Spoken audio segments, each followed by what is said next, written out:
आणि कारण जर आपण हे सगळं बघत असेल तर आता माननीय अरविंदजी सावंत साहेबांनी सांगितलं की महाराष्ट्रात ठिकठिकाणी आंदोलनं चालू आहेत। बाकी वर्धापन दिन संघटना या विषयावर आपले नेते मान्य उद्धवजी ठाकरे साहेब बोलतील। मी त्या विषयात न जाता 59वा वर्धापन दिन आपण साजरा करत असताना निश्चित मागच्या काळात ज्या घटना घडल्या, काही लोक रोज जातात काही येतात, परंतु आपली संघटना ज्या पद्धतीनं काम करते की आपलं काम चालू आहे, येण्या जाण्याने संघटनेत फरक पडणे असं मी म्हणणार नाही, परंतु 59 वर्षाची संघटना याला 2-3 वर्षाचे लोक कधी संपवू शकणार नाही हे तुम्हाला 100% सांगतो। परंतु हे सांगत असताना आपल्यामध्ये आत्मविश्वास सगळ्यात महत्त्वाचा आहे, जनतेमध्ये जाणं सगळ्यात महत्त्वाचं आहे। आणि जनतेत जाणारे आज कोण असेल तर ती फक्त या महाराष्ट्रात उद्धवजी ठाकरे साहेबांच्या नेतृत्वाखालची शिवसेना आहे, लक्षात ठेवा। बाकीचे लोक कागदावर काही गोष्टी करत असतील, सांगत असतील की हा आमच्याकडे आला, कुत्त्याबरोबरचाही आमच्याकडे आला असे सांगत असतील। हा कुत्ता ज्याच्याबरोबर जात होता त्याचा जो आपल्याकडे होता तेव्हा आपल्याला नाव ठेवलं जायचे, आणि आता कुत्त्याबरोबरचा माणूस दुसऱ्याकडे गेला तर बदल झाला। मला वाटतं हे कुत्रे असे कसे चालतात यांना हे कळत नाही। मग अशी स्थिती असताना आम्ही मराठवाड्यामध्ये मागच्या 5 जून ते 12 जून एक आंदोलन घेतलं। त्याच्या आधी संभाजीनगरात जवळपास 35 दिवसाचं रेकॉर्डेड लागोपाठ 35 दिवसाचं आंदोलन एक शिवसेनेनं केलं होतं।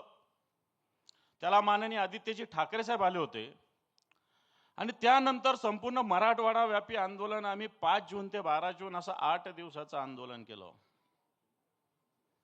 आणि या आंदोलनाला नाव दिलं होतं क्या हुआ तेरा वादा। एका युवा सेनेच्या कार्यकर्त्यांनी त्याला दुसरं नाव दिलं, तुम तो धोखेबाज हो वादा करके, काहीतरी एक दुसरंच नाव दिलं। पण तो क्या हुआ तेरा वादा हा आंदोलनाचं नाव आम्ही दिलं, टॅगलाईन दिली। आणि संपूर्णपणे शेतकऱ्यांचं आंदोलन, संपूर्ण मराठवाड्यातले 8 जिल्हे 72 तालुक्यात आणि जवळपास 6000 गावापैकी साहेब आम्हाला त्याचा अभिमान आहे की आम्ही जवळपास 4100 गावात पोहोचलो। या निमित्तानं 4100 गावात याचं रेकॉर्ड आहे आमच्याकडं। आम्ही आंदोलन मराठवाड्यात सुरू केलं असताना सिंपल आंदोलन केली, छोटीशी आंदोलनं केली, परंतु ही शेतकऱ्याला भावली। आणि शेवटच्या टप्प्यात या आंदोलनात शेकडो नव्हे हजारो शेतकरी सहभागी झाले। साहेब आम्ही क्या हुआ तेरा वादा याच्यासाठी म्हटलं होतं की हे जे सरकार आलेलं आहे आत्ताचं, या सरकारने विधानसभेच्या निवडणुकीमध्ये एक संकल्प पत्र काढलं होतं, विशेषतः भारतीय जनता पार्टीने आणि महायुतीनं मिळून एक 25 कलमी टॉप कार्यक्रम काढला होता। या 25 कलमातले फक्त 10 शेतकऱ्यांचे कलम घेऊन आम्ही हे आंदोलन उभं केलं आणि सरकारला विचारलं की हे जे 10 कलम हे तुम्ही कधी पूर्ण करणार, तुम्ही केलेले वायदे कधी पूर्ण करणार। मग शेतकऱ्याची कर्जमाफी असेल, शेतकऱ्याचा जीएसटी परत देण्याचा मुद्दा असेल, पीक विम्याचा मुद्दा असेल, हमी भावाचा मुद्दा असेल, शेतकऱ्यांना मिळणारी वीज असेल, हे छोटे छोटे मुद्दे नव्हे तर हे महत्त्वाचे मुद्दे आहे। हे आम्ही घेऊन आंदोलन केलं आणि आंदोलन उगाच केलं नाही, कारण उद्धवजींचं सरकार 2019 ला आलं होतं। त्यावेळेच्या प्रचारात माननीय उद्धवजी ठाकरे साहेबांनी शेतकऱ्याला कर्जमुक्तीचं आश्वासन दिलं होतं। उद्धवजी ठाकरे साहेब आश्वासन देत नाही तर वचन देतात, आणि सरकार आल्यानंतर पहिल्याच कॅबिनेटमध्ये 2 लाखाची कर्जमाफी फक्त एका थंबवर केली होती। फक्त एक अंगठा शेतकऱ्याला द्यावा लागला होता आणि 2 लाखाची कर्जमाफी माननीय उद्धवजींच्या सरकारने केली होती। आणि मग जनतेला शेतकऱ्यांना वाटलं असेल की यावेळेस सुद्धा कर्जमाफी होईल, परंतु आपण ऐकलं असेल की ज्या पद्धतीनं अजितदादा पवार म्हटले की 31 मार्चच्या आत कर्ज फेडा आणि म्हणे कर्ज माफीचं आश्वासन सरकार विसरलं. आम्ही या आंदोलनाच्या पहिल्या दिवशी तहसीलला निवेदन द्यायचं ठरलं होतं. 72 पैकी 68 तालुक्यात आम्ही निवेदन दिलं. दुसरे 2 दिवस आम्ही सत्ताधारी पक्षाचे आमदार असतील, खासदार असतील, मंत्री असेल यांच्या दारात जायचं ठरवलं होतं. व्यक्तिगतरित्या नाही, त्यांनी जिथं सांगाल तिथं कार्यालय असेल त्यांचं, तिथं घर असेल तिथे. तर मराठवाड्यातले सगळे शिवसेनेचे पदाधिकारी, तिथला आमदार असेल, सत्ताधारी पक्षाचा खासदार असेल, मंत्री असेल, यांच्या घरी जाऊन आम्ही निवेदन दिलं. हे दुसरं आंदोलन. आणि त्याच्यानंतर जसं तालुका जिल्हा स्तरावरचे लोक असं मंत्री किंवा आमदाराच्या घरी जात होते, मराठवाड्यात असलेल्या 6-6.5 हजार गावापैकी जवळपास 4200-4300 गावामध्ये प्रत्येक ग्रामसभेमध्ये, प्रत्येक ग्रामपंचायतीमध्ये शिवसैनिकांनी 4190 गावामध्ये निवेदन दिलं. खऱ्या अर्थानं संघटनेचं हा आंदोलन असताना आपली संघटना कुठपर्यंत पोहोचते हा पण सगळ्यात महत्वाचा मुद्दा असतो. आणि आम्ही या 72 तालुक्यातल्या जवळपास 4000 वर गावामध्ये शिवसेनेच्या शाखेनं प्रत्येक ठिकाणी पत्र दिलं. नंतर आम्ही तिसऱ्या टप्प्यामध्ये प्रत्येक तालुक्यात फक्त 15 ग्रामसभा, गाव बैठका घ्यायचं आम्ही ठरवलं होतं. फक्त 15. 1080 गाव बैठका मराठवाड्यात 3 दिवसामध्ये आम्ही घेतल्या साहेब. 3 दिवसात 1080 गाव बैठका घेतल्या. 1080, छोट्या असतील मोठ्या असतील, 25 लोक असतील नाही तर 50 लोक असतील नाही तर 500 लोक असतील. त्याला लाज बाळगायची गरज नाही. जेवढे लोक असतील तिथे, सकाळी गेलं गावात तर जास्त लोक भेटतात, संध्याकाळी जास्त लोक भेटतात, दुपारी कमी भेटतात. जे काय असेल त्या पद्धतीनं आम्ही 1080 गावात गेलो. नंतरचा टप्पा आला तालुका स्तरावर मोर्चा. आम्ही ट्रॅक्टर आणि बैलगाडीचे मोर्चे 72 तालुक्यात, जवळपास 64 तालुक्यामध्ये ट्रॅक्टर मोर्चे निघाले आणि 6 तालुक्यामध्ये बैलगाड्याचे आम्ही मोर्चे काढले. 2 तालुक्यात आंदोलनं झाली नाही. थोडक्यात संघटनेचे आंदोलन 70 तालुक्यात पूर्णपणे झालं. आणि शेवटच्या टप्प्यात आम्ही जिल्हा स्तरावर चक्का जाम आंदोलन करायचं ठरवलं होतं. सगळ्या जिल्ह्यामध्ये अशा पद्धतीनं शेकडो नव्हे हजारो शिवसैनिकांमध्ये हे आंदोलन झालं. हिंगोली नांदेडचे संपर्क प्रमुख थोरात आहेत, ते आले होते नांदेड आणि हिंगोलीच्या आंदोलनाला. बाकी तिथल्या सगळ्या जिल्हा प्रमुखांनी, तालुका प्रमुखांनी, आमदारांनी हे आंदोलन मोठ्या प्रमाणावर केलं. मी हे का सांगतोय, कारण अशा आंदोलनातून गाव पातळीच्या शिवसैनिकाला एक आंदोलन मिळालं. आंदोलन मिळत असता ज्याचा चेहरा हिरमुसलेला होता तो प्रसन्न झाला. मला असं वाटतं येणाऱ्या काळात इथं नेते बसलेले, मी त्याच्यामध्ये आहे, की शिवसैनिकाला जर प्रोग्राम दिला ना, ते कोणाचाही प्रोग्राम करू शकतात. त्याला कार्यक्रम देण्याची गरज आहे फक्त.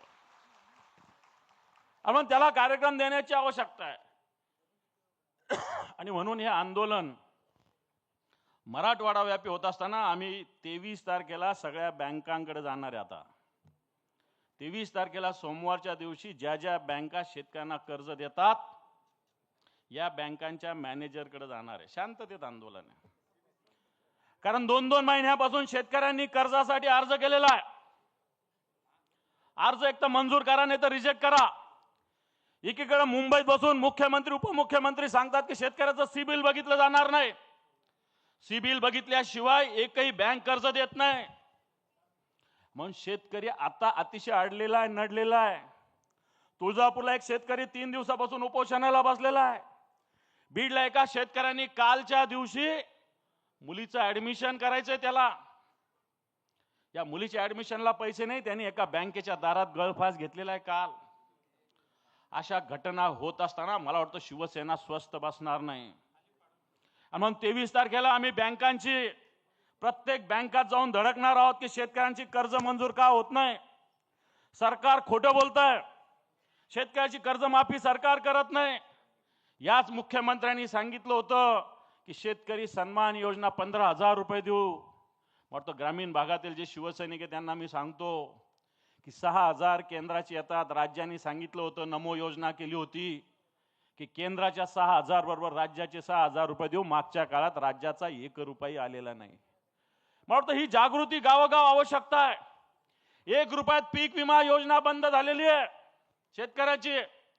येणाऱ्या काळामध्ये 4 ट्रिगर होते विमा मंजूर व्हायचा, आता एकच ट्रिगर राहिलेलं आहे. मी सगळ्या ग्रामीण भागातील शिवसैनिकांना बसलेल्या पण आणि बाहेर पण ऐकत असतील त्यांना सांगतो की आता एकाच ट्रिगरने विमा मंजूर होणारे पीक कापणी प्रयोगावर. म्हणतो याच्या विरोधात सुद्धा आपल्याला लढा उभारावा लागणार आहे. हेच सरकार म्हटलं होतं की हा बळीराजा अन्नदाता बनेल ऊर्जादाता. साहेब, हा मोठा विषय सगळ्या खासदारांच्या मी कानावर घालतो. ठिकठिकाणी गावोगाव सौर ऊर्जेसाठी पंतप्रधानाची योजना आहे. या योजनेतून गावोगाव 3 HP मोटारीला 22,500, 5 HP मोटारीला 32,500, 7 HP मोटारीला 42,500 रुपये जमा झालेले. प्रत्येक गावात या महाराष्ट्रातले 36 जिल्हे बघितले, 2 मुंबईचे सोडले, 34 जिल्ह्याचा जर हिशोब लावला, एकेका जिल्ह्यामध्ये 60,000, 70,000 ते 1 लाख शेतकऱ्यांनी ॲव्हरेज 25,000, 30,000 रुपये जरी भरले असेल तर या सरकारकडे 6,500 कोटी रुपये 1 वर्षानं शेतकऱ्याची जमा आहे. हा मोठा विषय आहे. 6,500, 6,500 कोटीच्या वर रक्कम सौर ऊर्जेसाठी शेतकऱ्याची जमा आहे. अजून साधं 1.5 लाख सौर ऊर्जेचा पंप द्यायचं सुद्धा टेंडर निघालेलं नाहीये.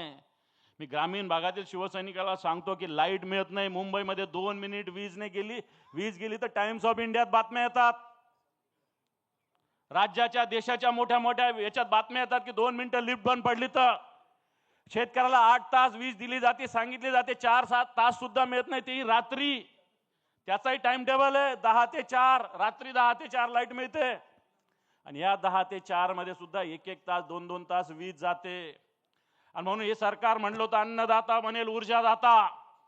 ऊर्जादाता या शेतकऱ्याला बनवू दिलं जात नाही. उलट या शेतकऱ्याचे हजारो कोटी रुपये सरकारने ठेवलेले आहे. 9.5 लाख कोटी रुपयाचं, लाख कोटीचं कर्ज आज प्रत्येक या महाराष्ट्राच्या डोक्यावर आहे. आणि म्हणून बांधवांनो, हा शेतकऱ्याचा विषय आहे. शेतकऱ्याचं हे आंदोलन आहे. मी उगाच म्हटलो नाही की मुंबई ठाकरेंचीच. अरे हा महाराष्ट्र ठाकरेंचाच आहे. आज आपण गावोगाव हे आंदोलन पेटवण्याची आवश्यकता आहे. संघटना आदेश देईल न देईल, गाव पातळीवरचे शेतकऱ्यांचे विषय महत्वाचे आहे. आणि म्हणून मी आपल्याला आवाहन करेल की आमचा अनुभव सांगतो. मराठवाड्यातला आंदोलनाला प्रचंड प्रतिसाद मिळाला.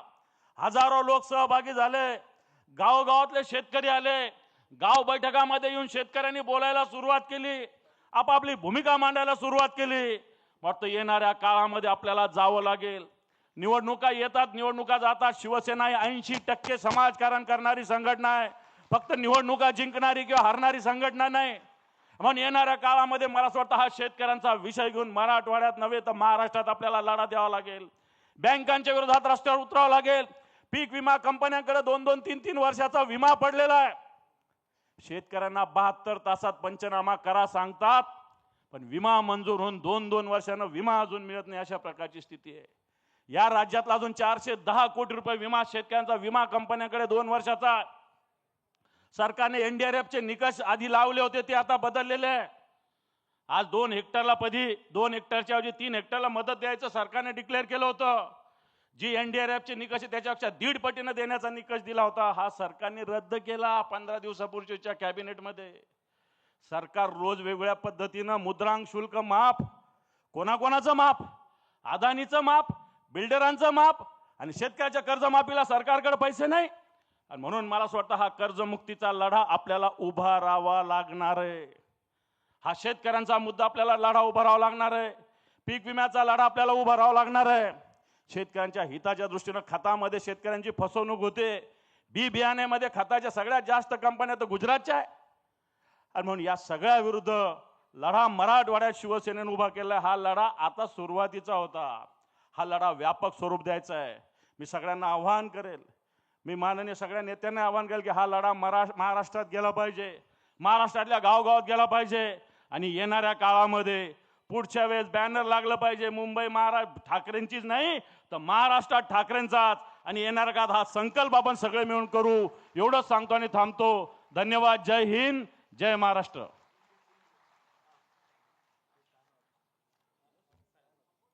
धन्यवाद.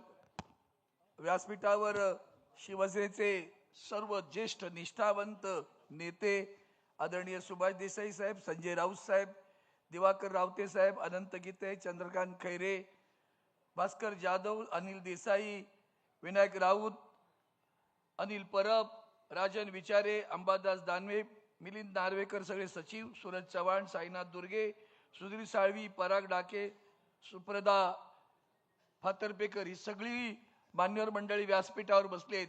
आणि आत्ता आपल्या समोर एक सादर केलं जाणार आहे.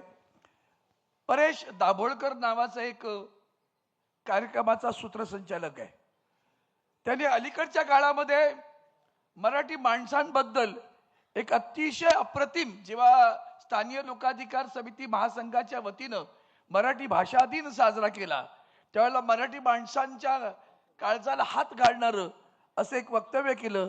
ते आपल्यासमोर सादर करतील परेश दाभोळकरांचं. आपण व्हिडिओ क्लिपिंग त्याची लावावी. धन्यवाद.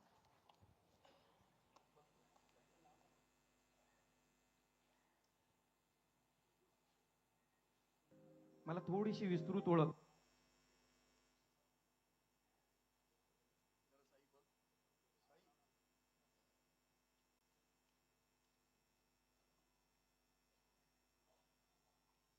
आमच्या सर्वांचीच उद्धवजी आपल्यासोबत करून द्यायची आहे. आणि तेवढ्याचसाठी सांगेन, मी मराठी माणूस आहे. होय उद्धवजी, मी मराठी माणूस आहे. बाळासाहेब गेल्यानंतर मनातून ज्याला पितृछत्र हरवलं असं वाटलं ना, मी तो मराठी माणूस आहे. घाईघाईनं कोविडच्या लॉकडाऊनला जाहीर केल्यानंतर ज्या माणसानं तासाभरामध्ये टीव्ही स्क्रीनवर येऊन माझं कुटुंब या संकटामध्ये तग धरून उभं राहील अशी संजीवनी आपल्या शब्दातून मला दिली ना, त्या कुटुंब प्रमुखांना कुटुंब प्रमुख मानणारा, होय मी मराठी माणूस आहे. होय मी मराठी माणूस आहे. तुमचं मुख्यमंत्री पद जेव्हा घोषित झालं ना उद्धवजी, तेव्हा ज्याच्या घरामध्ये दिवाळी साजरी झाली ना, आनंद झाला, रस्त्यावरती ज्यांनी फटाके वाजवले ना, तो मी मराठी माणूस आहे. जेव्हा कोविड काळ आला तेव्हा घरामध्ये कामधंदा नसल्यामुळे अन्न नव्हतं, पण तुमच्याच पक्षाच्या माध्यमातून जे किट आलं ते अन्न शिजवून, किंवा ज्याच्याकडे ती व्यवस्था नव्हती पण त्यातूनही जो शिवभोजन जेवून रात्री ढेकर देऊन तृप्तीनं झोपला ना, तो मी मराठी माणूस आहे. मुंबईत कितीही बिकट परिस्थिती आली तरी छातीचा कोट करून माझ्या कुटुंबासमोर उभा राहून माझ्या कुटुंबाचं संरक्षण शिवसेना करेल हा विचार करणारा मी मराठी माणूस आहे. रुग्णालयात जायची वेळ आली ना तर पहिली ॲम्ब्युलन्स बोलावून घेऊन येणारा, रक्ताची गरज भासली तर स्वतःचं रक्त देणारा, आणि अशा वेळेला जेव्हा कुणीतरी जातं आणि अव्वाच्या सव्वा बिल आलं असतं ना, तेव्हा त्या हॉस्पिटलच्या ॲडमिनिस्ट्रेशनची कॉलर धरणारा जो शिवसैनिक आहे ना, त्याच्या प्रेमात असलेला मी मराठी माणूस आहे. आदित्य साहेबांच्या संकल्पनेतून महापालिकेमध्ये शाळातून शिकणाऱ्या विद्यार्थ्याचा मी पालक आहे. होय मी मराठी माणूस आहे.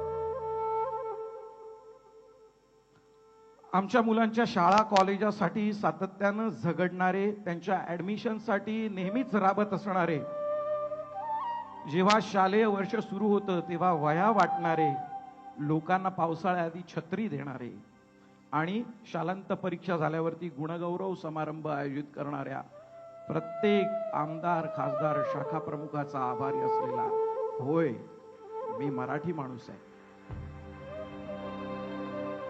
मुंबई महापालिकेमध्ये जमा केलेल्या ठेवी कुणी केल्या आणि सागरी महामार्गाचं श्रेय कुणी जरी घेतलं तरी त्यामागे तुमचा खंबीर हात होता याची जाण असलेला, होय मी मराठी माणूस आहे. ज्याला नेहमीच आत्महत्येनंतर झाडाला टांगलं गेलेलं दाखवलं गेलं ना, त्याला संपूर्ण कर्ज माफी देऊन त्याच्या चेहऱ्यावरती तुम्ही आनंद आणलात, तो आनंदानं हसलेला महाराष्ट्राचा शेतकरी, होय मी मराठी माणूस आहे. तुमचं मुख्यमंत्री पद हिरावल्यानंतर तुम्ही आणि वहिनी अगदी हसऱ्या चेहऱ्यानं वर्षावरना घरी निघालात, पण तरी सुद्धा तुम्हाला बघून टीव्ही स्क्रीन समोर डोळे डबडबून जो रडला ना, मी तो मराठी माणूस आहे. कोविडच्या राक्षसानं जेव्हा श्वास गुदमरवला होता ना, तेव्हा कोणतीही जातीभेद प्रांतभेद न करता प्रत्येकाला हक्काचा ऑक्सिजन देऊन त्या माणसामध्ये प्राण फुंकणाऱ्या माझ्या ह्या उद्धवजींचा मी चाहता. होय, मी मराठी माणूस आहे. आणि येत्या काळामध्ये कुणीही मातब्बर आला, कोणतीही महाशक्ती जरी आली, तरी या मुंबईचा महापौर हा मराठी झाला पाहिजे. उत्तुंग भरारी हा विचार करणारा मी मराठी माणूस आहे. मी मराठी माणूस आहे.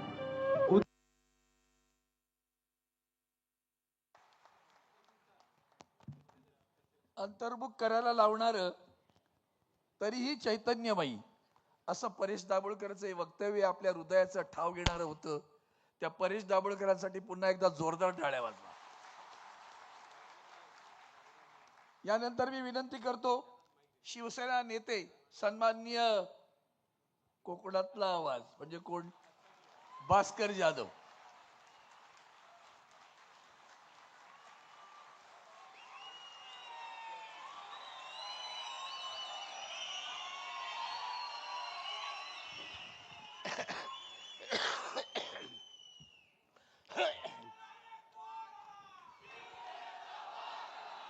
छत्रपती शिवराय, हिंदू हृदय सम्राट, शिवसेना प्रमुख माननीय बाळासाहेब ठाकरे, आपल्या पक्षाचे पक्षप्रमुख आणि महाराष्ट्र राज्याचे माजी मुख्यमंत्री आदरणीय उद्धवसाहेब ठाकरे, आपल्या शिवसेनेचे नेते आणि युवा सेना प्रमुख श्री आदित्यजी ठाकरे, व्यासपीठावर उपस्थित असलेले शिवसेनेचे ज्येष्ठ नेते आदरणीय देसाई साहेब, आदरणीय रावते साहेब, आदरणीय राऊत साहेब, गीते साहेब, खैरे साहेब आणि सर्वच मान्यवर मंडळी आणि मोठ्या संख्येनं उपस्थित असलेल्या सहकारी बांधवांनो, भगिनींनो आणि मित्रांनो, आपल्या पक्षाचा हा 59वा वर्धापन दिन आहे आणि त्यानिमित्तानं आपण सगळे लोक माझ्यासह आज आदरणीय उद्धव साहेब आपल्याला नेमकं कोणतं मार्गदर्शन करणार, आपल्याला काय आदेश देणार, याच्याकडे माझंच नाही तर उभ्या देशाचं लक्ष लागून राहिलेलं आहे. गेल्या ह्या 4-2 महिन्यामध्ये देशामध्ये ज्या काही घटना घडलेल्या आहेत त्या घटनेसंदर्भामध्ये नक्कीच उद्धव साहेब या ठिकाणी भाष्य करतील आणि त्यांनी केलंच पाहिजे. कारण शेवटी उद्धव साहेबांचं भाषण, उद्धव साहेबांचं भाष्य आणि सामना पेपरमध्ये राऊत साहेबांनी लिहिलेले अग्रलेख याच्यावर देशामधल्या विविध चॅनलवर त्या ठिकाणी चर्चा होतात. तो लेख म्हणजे शिवसेनेचं मत, शिवसेना पक्षप्रमुख यांचं मत, अशा अर्थानं त्या ठिकाणी प्रत्येक वाक्याचा आणि प्रत्येक शब्दाचा त्या ठिकाणी अर्थ आणि अर्थ त्या स्क्रीनवर दाखवला जातो आणि त्याच्यावर चर्चा संवाद होत असतात. बांधवांनो, भगिनींनो, गेल्या 2.5, 3, 4 वर्षामध्ये आपल्या शिवसेनेवर अनेक प्रकारची संकट आली. 35 वर्ष ज्यांच्याबरोबर मैत्री झाली, ज्यांचा महाराष्ट्रामध्ये नामोल्लेख सुद्धा नव्हता, लवलेख सुद्धा नव्हता, ते शिवसेनेच्या करंगळीला धरून केवळ महाराष्ट्राचे राज्यकर्ते झाले नाहीत तर देशाचे राज्यकर्ते झाले. देशाचे राज्यकर्ते झाल्यानंतर ज्या मित्रामुळं, ज्यांच्या विचारांमुळं, ज्यांनी पहिल्यांदा या देशामध्ये हिंदुत्वाची भूमिका मांडली, त्या शिवसेनेमुळं आज आपण देशाच्या तख्तावर बसलेलो आहोत, देशाच्या गादीवर बसलेलो आहोत. याचं भान न ठेवता कैलासवासी हिंदू हृदय सम्राट, शिवसेना प्रमुख माननीय बाळासाहेब ठाकरे यांच्या निधनानंतर हीच खऱ्या अर्थानं शिवसेना संपवण्याची वेळ आहे, अशा प्रकारचा दुष्ट हेतू मित्रांनी म्हणजेच भारतीय जनता पार्टीने ठेवला. आणि त्या भारतीय जनता पार्टीला असं वाटलं की हीच खऱ्या अर्थानं शिवसेना संपवण्याची वेळ आहे. आणि त्या वेळेला कुठलंही कारण नसताना 2014 साली भारतीय जनता पार्टीनं शिवसेनेबरोबरची युती तोडली. युती तोडल्यानंतर अख्ख्या देशातली त्यांची जेवढी जेवढी राज्य होती तेवढी राज्य त्यांनी या ठिकाणी महाराष्ट्रामध्ये उद्धव साहेबांच्या पक्षाच्या विरोधात निवडणुकीला उतरवली. अचानकपणे विश्वासघात केला. एकाएकी निवडणूक लढण्याकरता म्हणून योद्धा म्हणून उद्धव साहेब त्या ठिकाणी मैदानामध्ये उतरले आणि आपल्या सर्वांची छाती गर्वानं फुलून येईल एकट्याच्या बळावर उद्धव साहेबांनी त्यावेळेला 63 आमदार निवडून आणले हे आपल्या सर्वांना ज्ञात आहे. त्यानंतर युती करण्याकरता म्हणून मातोश्रीवर खेपा घालणारे अमित शहा आज देशाचे गृहमंत्री आहेत. त्या ठिकाणी काय चर्चा झाली नाही याचा उल्लेख स्वतः देवेंद्र फडणवीस आजचे मुख्यमंत्री आहेत त्यांनी आपल्या मुलाखतीमध्ये केला. नंतर ते 2019 साली बदलले. पहिल्यांदा आज ते आपल्यावर आरोप करताना सांगतात तुम्ही हिंदुत्व सोडलं, तुम्ही काँग्रेस बरोबर गेला. पण ते 80 तासाचं सरकार आठवा सर्वांनी. आपण देखील हो ला हो म्हणतो आणि त्यावेळेला पहिल्यांदा अजित पवारांबरोबर युती करून आघाडी करून जर महाराष्ट्राचे मुख्यमंत्री पहिल्यांदा कोणी जर केलं असेल आणि शिवसेनेच्या पाठीमध्ये खंजीर खुपसण्याचं काम जर कोणी केलं असेल तर ते भारतीय जनता पार्टीने केलं, देवेंद्र फडणवीसांनी केलं. पहिल्यांदा देवेंद्र फडणवीसांनी केलं. हेतू पुरस्कार आपलं पाप लपवून ठेवायचं आणि उद्धव साहेबांच्यावर आरोप करायचा आणि मग त्यांना धडा शिकवण्याकरता म्हणून त्यांचं 80 तासामध्ये सरकार पाडण्यात आलं. त्यानंतर उद्धव साहेबांच्या कारकिर्दीमध्येच कोरोनासारखं संकट आलं. कोरोनाच्या संकटातून कुठेतरी बाहेर पडतो ना पडतो महाराष्ट्र. त्यावेळेला उद्धव साहेबांच्यावर एक खूप मोठी शस्त्रक्रिया करण्यात आली. गेले 2.5-3 वर्ष तुम्ही बघा चारी बाजूनं उद्धव साहेबांची शिवसेना संपवण्याचं काम सातत्यानं केलं जात आहे. उद्धव साहेबांच्या शिलेदारांच्यावर कोणावर ईडी, कोणावर सीबीआय, कोणावर SIT, कोणावर इन्कम टॅक्स, कोणावर पोलिसी चौकशी अशा प्रकारच्या चौकशा लावून त्या ठिकाणी प्रत्येकाला नामोहरम करण्याचं काम हे सातत्याने गेले 2.5-3 वर्ष होतंय. काही लोक त्या ठिकाणी घाबरले आणि ते त्यांच्या जाऊन गोटामध्ये सामील झाले. पण आज इथं व्यासपीठावर राऊत साहेबांसारखा एक योद्धा समोर बसलेला आहे. त्यांनी परवाच्या दिवशी एक पुस्तक लिहिलं, नरकातला स्वर्गातला नरक, नरकातला स्वर्ग अशा पद्धतीचं त्याने एक पुस्तक लिहिलं. मी आपल्याला कळकळीनं विनंती करणार आहे की आपण शिवसैनिकांनी ते प्रत्येकानं पुस्तक वाचलं पाहिजे आणि ते पुस्तक वाचल्यानंतर एक योद्धा सुद्धा त्यांना कसा भारी पडू शकतो त्याचं उत्तम उदाहरण म्हणजे ते पुस्तक आहे. दुसरं पुस्तक अनिल देशमुख माजी गृहमंत्री ज्यांच्यावर 100 कोटीचा आरोप केला गेला त्यांनी सुद्धा त्या ठिकाणी diary of the home minister म्हणून एक पुस्तक लिहिलं. तेही पुस्तक आपण वाचलं पाहिजे. आणि 4 दिवसापूर्वी तुळशीदास भोईटेने लिहिलेलं पुस्तक त्याही प्रकाशन सोहळ्याला मला बोलवलं होतं. त्यांनी लिहिलं भाजपा जिंकली, उद्गार चिन्ह आहे आणि त्यानंतर भाजपा कशी जिंकली म्हणून प्रश्न चिन्ह आहे. एका वेळेला 6 महिन्यामध्ये जी 3 पुस्तकं प्रसिद्ध झाली ही पुस्तकं आपण शिवसैनिकांनी वाचली पाहिजे. आजचा लढा हा रस्त्यावरचा लढा जरूर आहे परंतु आजची लढाई आहे ती सोशल मीडियाची आहे. आजची लढाई आहे ती बुद्धीची लढाई आहे आणि बुद्धीची लढाई ही आपल्याला बुद्धीनंच लढून जिंकावी लागणार आहे. आणि म्हणून अशा पद्धतीचं वाचन आणि अभ्यास आपण सर्वांनी केला पाहिजे.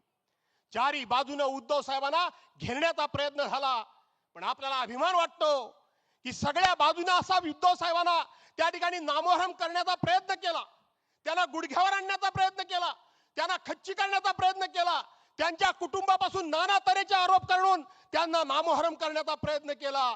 पण आपल्या सर्वांना अभिमान वाटेल की या सगळ्या प्रकारामध्ये सगळे प्रकार केले, सगळ्या प्रकार अवलंबले, सगळ्या प्रकारची सगळी जेवढी शस्त्र अस्त्र असत ती वापरली. पण आपल्या सर्वांना अभिमान वाटेल की एक दिवस सुद्धा उद्धव साहेबांनी यांच्या समोर गुडघे तर टेकले नाहीत पण साधा चेहरा सुद्धा त्या ठिकाणी पाडला नाही, चेहरा सुद्धा पाडला नाही. अनेक प्रकारच्या चौकशा, अनेक जण त्या ठिकाणी जे आपल्या पक्षामध्ये गेल्यानंतर स्वच्छ होतात, शुद्ध होतात याची स्वतः उद्धव साहेब या ठिकाणी आलेले आहेत. आणि म्हणून आजच्या आपण सर्वांनी टाळ्याच्या गजरामध्ये स्वागत करावं. हिंदू सम्राट शिवसेना प्रमुख मान्य बाळासाहेब ठाकरे यांचा अरे आवाज कुणाचा? शंखनाद होऊ दे, रणदुंदुभी वाजू दे, नाद घोष गरजू दे, विशाल दुष्ट शक्ती जाळण्या मार्ग स्पष्ट दावण्यात पेटू दे शिवसेनेची मशाल. शिवाजी महाराजांच्या प्रतिमेला त्यांनी पुष्पहार अर्पण करून अभिवादन करावं. यानंतर मी विनंती करतो आदरणीय सुभाष देसाई साहेबांना भारत मातेचं पूजन त्यांनी करावं.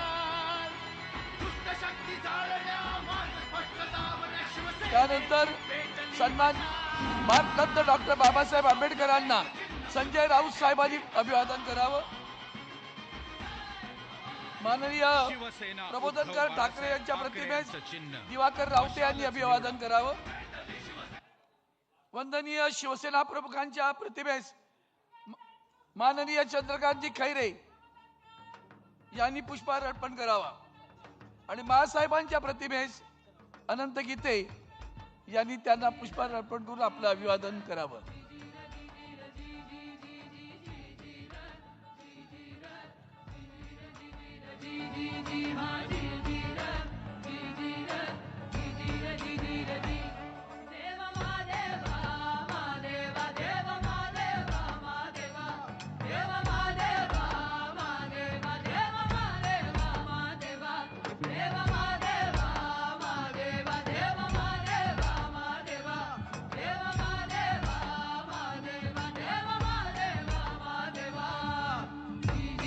यानंतर शिवसेनेचे युवासेना प्रमुख माननीय आदित्यजी ठाकरे साहेब यांचं सुद्धा जोरदार टाळ्यांच्या गजरात स्वागत करा.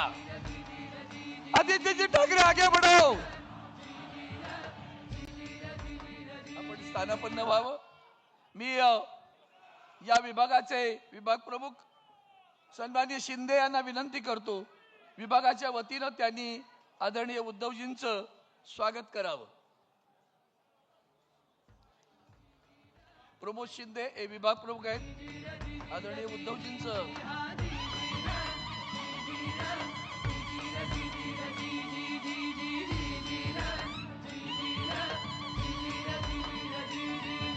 युवासेना आणि शिवसेना सायन कोळीवाडा विधानसभेच्या वतीनं आदरणीय उद्धवजींना आणि आदित्यजींना आदरणीय उद्धवजी आणि आदित्यजींचे युवा सेनेच्या वतीने स्वागत होईल. त्यानंतर श्रीमती पद्मावती शिंदे मॅडम आमच्या विभाग संघटक आहेत. त्यांनी आदरणीय रश्मीताई वहिनींचं स्वागत करावं आणि परंपरेनुसार युवासेना विधानसभा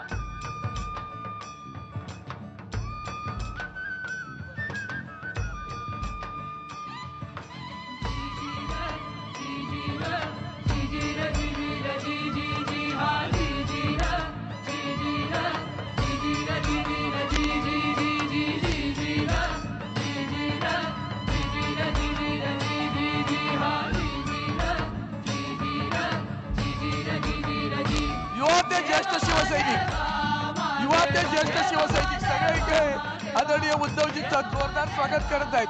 जोरदार टाळ्या होऊ द्या. पद्मावती शिंदे मॅडम आपण बहिणींचं स्वागत करावं. यानंतर परंपरेनुसार भारतीय कामगार सेनेच्या वतीनं आमदार सचिन अहिर आणि दिलीप जाधव हे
यानंतर या ज्वलंत जागृत अशा निष्ठावंत शिवसैनिकांना अभिप्रेत आहे तुम्हाला कल्पना आहे, यानंतर कोण बोलणार.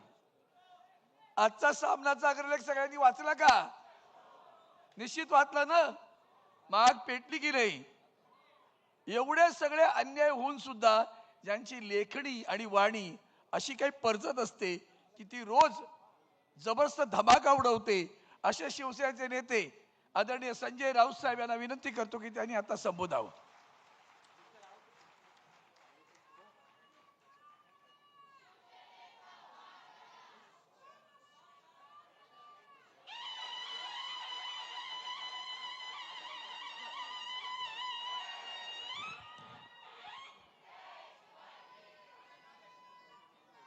हिंदू हृदय सम्राट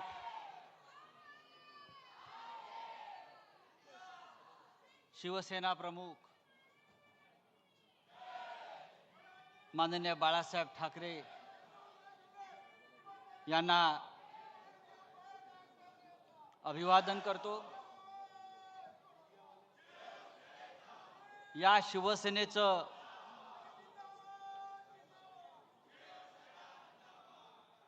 रोपटं नव्हे, त्यांनी झाडच लावलं होतं आणि त्या शिवसेनेला 59 वर्ष आज होत आहेत. देशाच्या राजकारणातला हा एक चमत्कार आहे.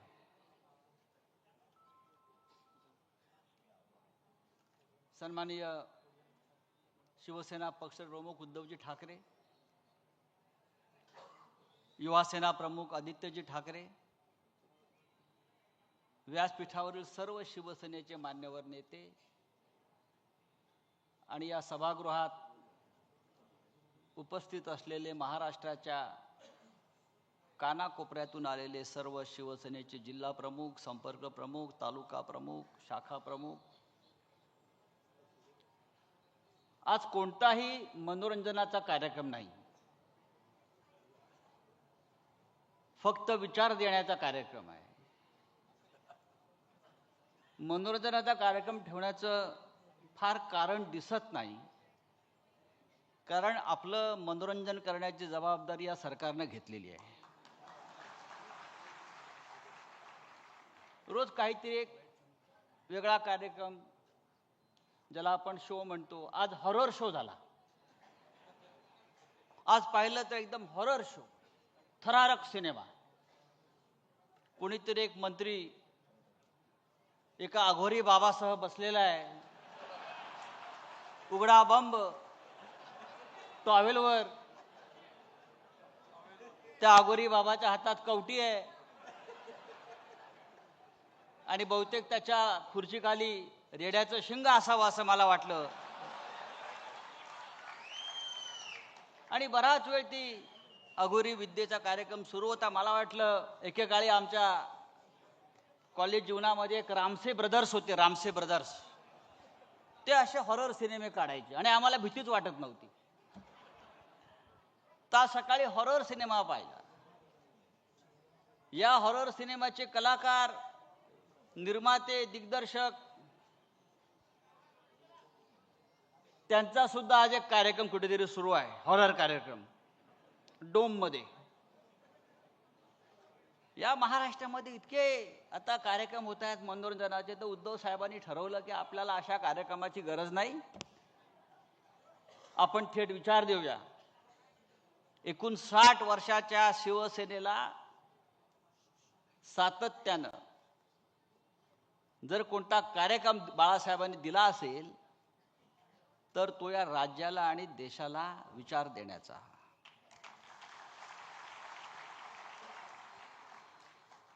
मगाशी अंबादास दानवे या राज्याचे विरोधी पक्षनेते यांनी मराठवाड्यामध्ये त्यांनी जो कार्यक्रम केला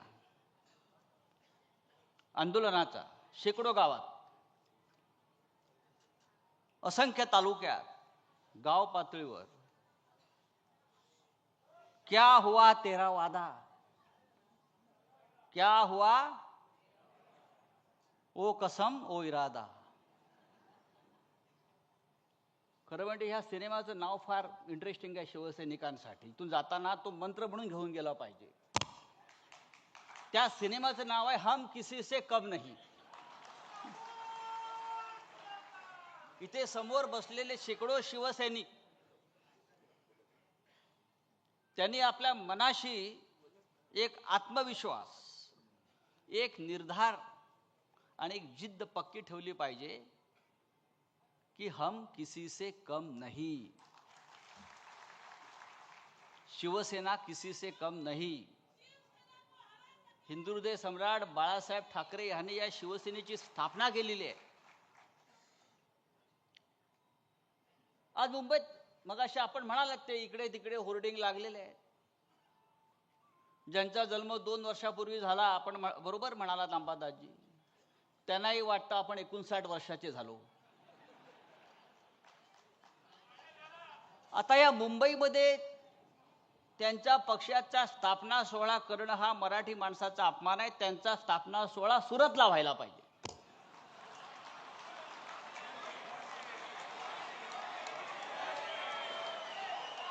मुंबईत शिवसेनेची स्थापना झाली शिवतीर्थावर बाळासाहेब ठाकरेंनी, उद्धव साहेब ठाकरेंनी. तुमचा पक्ष स्थापन झाला गुजरातमध्ये आणि तुम्ही बाळासाहेब ठाकरेंचा फोटो कसा काय लावू शकता? तुमच्या पक्षाचे प्रमुख आहेत अमित शहा. तुमच्या पक्षाचे प्रमुख अमित शहा आहेत, तुम्ही अमित शहांचा फोटो लावा. वाटल्यास नरेंद्र मोदींचा लावा, आमची काही हरकत नाही. तुम्ही बाळासाहेब ठाकरेंचा फोटो 2 वर्षापूर्वी शिवसेनेची तुमच्या काय गटाची स्थापना झालेली आहे. तुमचा या पुढला कार्यक्रम मी त्यांना विनंती करतो किंवा देवेंद्रजींना विनंती करतो, तुम्ही भारतीय जनता पक्षानं त्यांचा पुढल्या कार्यक्रमाची स्पॉन्सरशिप करावी. सरदार वल्लभभाई पटेल खूप मोठे आहेत, त्याचं नरेंद्र मोदी स्टेडियम नाव केलं आहे आता, पण ते इथे करतात कार्यक्रम. पण या सभागृहामध्ये हजारो शिवसैनिक पदाधिकारी जमलेले आहेत.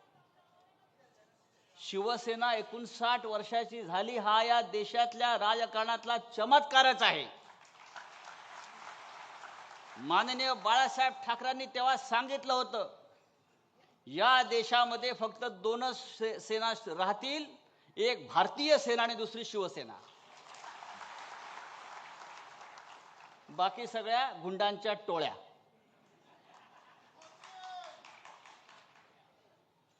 एकूण 60 वर्षाची शिवसेना ही आजही विचारानं तरुण आहे.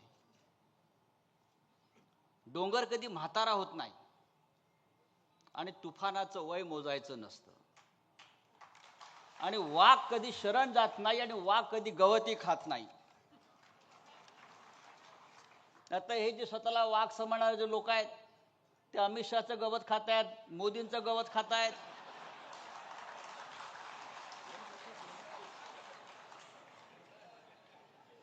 आम्ही असे नाही. मी जेव्हा म्हणतो की शिवसेना या देशाच्या राजकारणातला सगळ्यात जुना पक्ष आहे, सगळ्यात जुना पक्ष कोणता असेल अनुभवी, तर हा रावते साहेब आपला बाळासाहेब ठाकरेंनी स्थापन केलेली शिवसेना.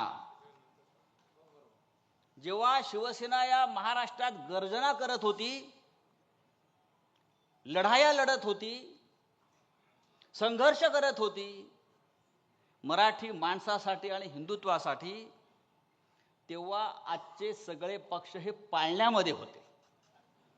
भारतीय जनता पक्षाचा जन्म 1980 साली झालाय. राष्ट्रीय काँग्रेस ज्याला इंदिरा काँग्रेस जी होती, त्या काँग्रेसचा जन्म 1976 साली झाला. पवार साहेबांचा राष्ट्रवादी काँग्रेस 1999 साली जन्माला आली. बाकी सर्व पक्ष या देशातले हे शिवसेनेच्या स्थापनेनंतर जन्माला आले. आणि शिवसेना हा एकमेव पक्ष आज आहे असा की त्या पक्षानं आज 59 उन्हाळे, पावसाळे, वादळ, तुफान अंगावर झेललेले आहेत. आणि त्यातून आम्ही अत्यंत खंबीरपणे उभे आहोत. आमच्या जीवनातला संघर्ष कधी संपला नाही. संघर्ष आमचा ऑक्सिजन आहे, संघर्ष आमचा प्राणवायू आहे. याचं कारण असं आहे, हा पक्ष भ्रष्टाचाराच्या आणि ठेकेदारांच्या पैशावर उभा राहिला नाही, तर शिवसैनिकांच्या रक्तावर, घामावर आणि संघर्षावर उभा राहिलेला आहे. गेल्या 4 वर्षात काय कमी संकट आली? पण असंख्य संकट आली गेल्या 59 वर्षात, 60 वर्षामध्ये. शिवसेना प्रमुखांच्या डोळ्यासमोर त्याने घडवलेली माणसं सोडून गेली. माननीय उद्धव साहेबांनी ज्याला मोठी मोठी पदं दिली ते सोडून गेले. माननीय बाळासाहेब असतील, माननीय उद्धवजी असतील. मी नेहमी सांगतो, आपण माकडांची माणसं केली. ठाकरेंनी माणसांची माकडं केली. त्या माणसांना माकडांची माणसं केली. त्या माणसांना सरदार सुद्धा आपणच बनवलं आणि त्या सरदाराने आमच्या पाठीमध्ये घाव घातलेले आहे. हे आम्ही सातत्याने पाहतो. आणि इतक्या हल्ल्यानंतर सुद्धा ही शिवसेना कधी झुकली नाही, वाकली नाही, कुणाच्या चरणाशी बसली नाही. नाहीतर या भूतलावरती असे अनेक नेते 56 इंच छातीवाले, एक ट्रम्पचा फोन येतो आणि सरेंडर होतात. आमच्यावर सुद्धा, माननीय उद्धव साहेबांवर सुद्धा, आमच्या नेत्यांवर सुद्धा असे अनेक फोन, असे अनेक दबाव आमच्याकडे आले, पण आम्ही झुकलो नाही. सरेंडर होने का काम नरेंद्र और देवेंद्र का है, हमारा नहीं. हम लढने वाले लोग हैं. या देशात काय चाललंय? भारतासारख्या महान देशात जो काश्मीर आपला एक महत्वाचा आमचं अंग आहे देशाचं, महाराष्ट्रासह देशातले असंख्य पर्यटक जातात पहलगावमध्ये. तिथे 4 अज्ञात लोक शस्त्र घेऊन येतात, बंदुका घेऊन येतात, धर्म विचारतात आणि धर्म विचारून आमच्या 26 माय भगिनींचं माथ्यावरचं कुंकू पुसतात, सिंदूर उजाड करतात. अख्ख्या देशामध्ये हलकल्लोळ माजतो, हाहाकार माजतो, आक्रोश होतो. पण त्या पहलगावच्या हल्ल्याला 2 महिने होऊन गेले तरी त्या 4 अतिरेक्यांचा शोध हे 56 इंचाचं सरकार घेऊ शकलं नाही. कुठे गेले ते 4 अतिरेकी? कुठे गेले ते 4 दहशतवादी? तुम्ही पाकिस्तानवरती बॉम्ब टाकलात, मिसाईल टाकलं, सगळं केलं, दाखवलं, मग माघार घेतली. पण मुख्य प्रश्न कायम आहे. ते 4 अतिरेकी ज्यांनी आमच्या माय भगिनींचं कुंकू पुसलं, ते जमिनीत गडप झाले, हवेत अदृश्य झाले, आकाशात गेले, पाताळात गेले. गेले कुठे याचा शोध या देशाच्या गृहमंत्र्यांना अजून घेता आला नाही. आणि तुम्ही आम्हाला शौर्याच्या आणि राष्ट्रभक्तीच्या गोष्टी सांगता. कशा करता? उद्धव साहेबांचं मला अभिनंदन करायचं आहे. ऑपरेशन सिंदूर सुरू झालं, देशावर हल्ला झाला. उद्धवजींनी सगळ्यांना आम्हाला सांगितलं, खासदारांना सांगितलं, नेत्यांना सांगितलं, हा देशावरचा हल्ला आहे, हे देशावरचं संकट आहे. आपल्यातले सगळे मतभेद विसरून सरकार जी कारवाई करते आहे, जी कृती करते आहे, आपण त्यांच्या मागे ठामपणे उभं राहायला पाहिजे. हीच आपली राष्ट्रभक्ती आहे. आणि आम्ही सगळे त्या पद्धतीनं काम करायला लागलो. पण राजकारण कोणी सुरू केलं या हल्ल्याचं? तर भारतीय जनता पक्षानं सुरू केलं. ऑपरेशन सिंदूरच्या नावाखाली आज मतं मागितली जात आहेत. ही आमच्या माय भगिनींचा पुसलेला कुंकवाचा अपमान आहे. मी आपल्याला सांगतो, आम्हाला असं वाटलं की मोदींनी आता लढण्याची जी सुरुवात केली आहे पाकिस्तान बरोबर, आता पाकिस्तानचे 4 तुकडे करूनच आमचं सैन्य मागे येईल.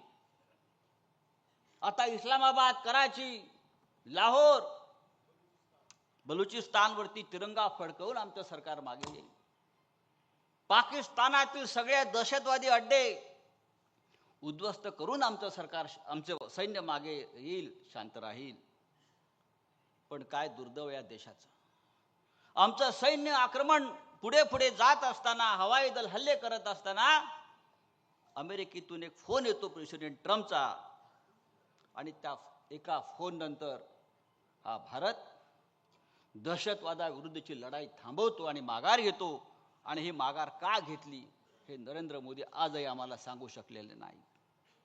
आणि आज तेच प्रेसिडेंट ट्रम्प पाकिस्तानच्या लष्कर प्रमुखाला त्याच्या व्हाईट हाऊसमध्ये जेवायला बोलवतात, डिनरला बोलवतात आणि बोलतात आय लव्ह पाकिस्तान. हे नरेंद्र मोदींचे मित्र. आणि आम्हाला राष्ट्रभक्ती शिकवताय, आम्हाला हिंदुत्व शिकवताय, आमच्या हिंदुत्वावरती तुम्ही प्रश्नचिन्ह उभा करता, आमच्या राष्ट्रभक्तीवरती प्रश्नचिन्ह निर्माण करता. या देशामध्ये डी कंपनीचं राज्य सुरू आहे. डी कंपनीचं राज्य सुरू आहे. दिल्लीमध्ये डी म्हणजे डरपोक आणि महाराष्ट्रातलं डी म्हणजे डायरेक्ट डी, ज्याला तुम्ही डी डी म्हणता. या डी कंपनीचे, या मुंबईतले, महाराष्ट्रातले अंडरवर्ल्डचे सगळे लोक भारतीय जनता पक्षानं आपल्या सरकारमध्ये घेतले आहेत. त्याच्यामुळे हे सरकार डी कंपनी चालवते आहे. आणि मला असं वाटतं प्रत्येक शिवसैनिकानं मतदारांपर्यंत, लोकांपर्यंत हा अत्यंत महत्त्वाचा विषय जो आहे हा आपण घेऊन गेला पाहिजे. शिवसैनिक कधी खचणारा नाही. बाळासाहेब ठाकरेंनी जी आम्हाला प्रेरणा आणि ऊर्जा दिलेली आहे ती अशी कच खाणारी नाही आहे. आम्ही लढणारे लोक आहोत आणि आम्ही लढत राहू. आमचा नेता सन्माननीय उद्धव ठाकरे हा सुद्धा रणमैदानात उभा राहून सगळी आव्हानं झेलत आमच्याबरोबर लढतो हे लक्षात घ्या. जाता जाता मी इतकंच सांगेन, उद्धव साहेब, हे चित्र आपण पाहिलं असेल, हा उत्साह आपण पाहिला असेल.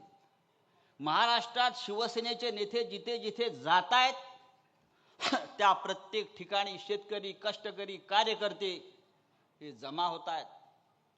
कालच्या विधानसभेच्या निकालावर त्यांचा आजही विश्वास नाही आहे, पण तरीही ते लढण्यासाठी उभे आहेत. आपलं नेतृत्व त्यांना हवं आहे आणि संघर्ष करण्याची त्यांची तयारी आहे. शिवसेनेचा पुढला विजयाचा मंत्र कोणता असेल तर लक्षात घ्या, संघर्ष हाच आमच्या विजयाचा मंत्र आहे आणि आम्ही संघर्ष करण्यासाठी तयार केला पाहिजे. हिंदीमध्ये एक प्रसिद्ध कवी आहेत गोपालदास नीरज म्हणून. त्यांच्या फक्त 2 ओळी मी ऐकवतो आणि माझा विषय संपवतो. अत्यंत प्रेरणादायी आहे. जेव्हा जेव्हा माझ्यासारख्या माणसाला असं वाटतं की आता सगळं काही संपतंय, तेव्हा मी त्या नीरजच्या कवितांचं पुस्तक काढतो आणि त्या 2 ओळी वाचतो. नीरज म्हणतात, है बहुत अंधियारा अब सूरज निकलना चाहिए, है बहुत अंधियारा अब सूरज निकलना चाहिए, जिस तरह से भी हो मौसम बदलना चाहिए. रोज जो चेहरे बदलते हैं लिबासों की तरह, रोज जो चेहरे बदलते हैं लिबासों की तरह, अब जनाजा जोरों से उनका निकलना चाहिए. कळलं कोणाचा जनाजा काढायचा? अब भी कुछ लोगों ने बेची नहीं है अपनी आत्मा, अब भी कुछ लोगों ने बेची नहीं अपनी आत्मा, ये पतन का सिलसिला कुछ और चलना चाहिए. फूल बनकर जो जिया वो यहां मसल गया, फूल बनकर जो जिया वो यहां मसल गया, जिस्त को फौलाद के साचे में ढलना चाहिए. छिनता हो जब तुम्हारा हक कोई, छिनता हो जब तुम्हारा हक कोई, उस वक्त तो आंख से आंसू नहीं शोला निकलना चाहिए. ही शिवसैनिकांसाठी प्रेरणा आहे. आपण चिडलं पाहिजे, आपण संतापलो पाहिजे. आणि हा संताप आणि चीड अन्यायाविरुद्ध आहे, आमच्यावर झालेल्या अन्यायाविरुद्ध आहे. निवडणूक आयोग ठरवू शकत नाही, अमित शहा ठरवू शकत नाही शिवसेना कोणाची आहे. उद्या आम्ही ठरवू, अमित शहा या देशात राहील की देशाच्या तुरुंगात राहील? जय हिंद, जय महाराष्ट्र. माननीय संजय राऊत साहेब धमाल. विद्यमान राजकीय परिस्थितीवरचं त्यांचं भाष्य आपण ऐकल्यानंतर आपण सगळेजण अंतर्मुख व्हालच. मी यानंतर आपल्यासमोर 59वा वर्धापन दिन. इवलेसे रूप लावली द्वारी, तिचा वेलू गेला गगनावरी. शिवसेनेचा वटवृक्ष उभा राहिला. पानगळ काही झाली असेल, पण साहेब निष्ठावंतांच्या पारंब्या इथं आणि महाराष्ट्रात कशा बसल्यात पहा, उभ्या कशा आहेत त्या पहा. त्या निष्ठावंतांच्या पारंब्यात ह्या निष्ठावंतांचा कुटुंब सोहळा. आणि आज आपल्यासमोर आत्ता जेव्हा विचार मांडता पंतप्रधान नरेंद्र मोदींचा आणि अमित शहाचा विचार केला, तेव्हा संजय राऊत म्हणाले तसं तेव्हा सुद्धा मोगलशाही आली, निजामशाही आली, आदिलशाही आली, सगळ्या शाह्या आल्या. आता सुद्धा वरून दिल्लीतनं शाहीच येते, पण त्या शाहीला एकच निद्राच्या हातडे माणूस उभा आहे, त्याचं नाव आहे उद्धव बाळासाहेब ठाकरे. मी आदरणीय उद्धवजींना विनंती करतो, त्यांना असं वाटतं की हिंदुत्व त्यांना समजलंय, पण हिंदुत्व आणि मराठी पण ज्यांना उमजलंय ते उद्धवजी ठाकरे साहेब यांना विनंती करतो की आपण मार्गदर्शन करावं.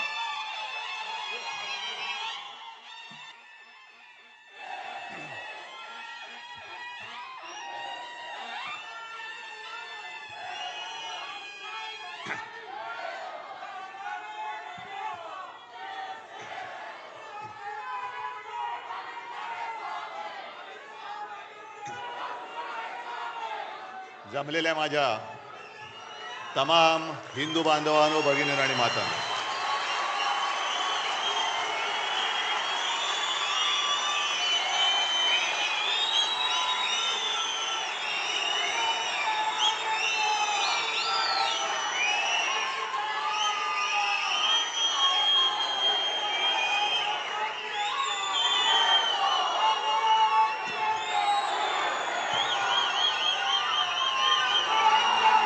तुमच्याशी काय बोलायचं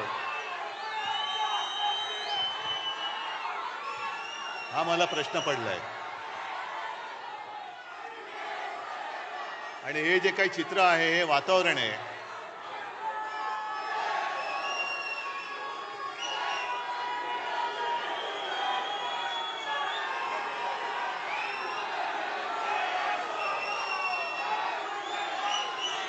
हे वातावरण मला नाही वाटत कोणाच्याही नशिबात किंवा भाग्यामध्ये असं प्रेम लिहिलं असेल.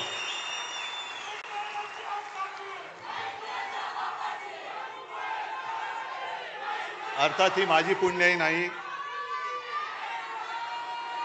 ही माझ्या पूर्वजांची पुण्याई आणि तुमच्या सगळ्यांचं आतोनात प्रेम. मला वाटतं मी आता यापुढे भाषण केलं नाही आणि नुसतं आता तुम्ही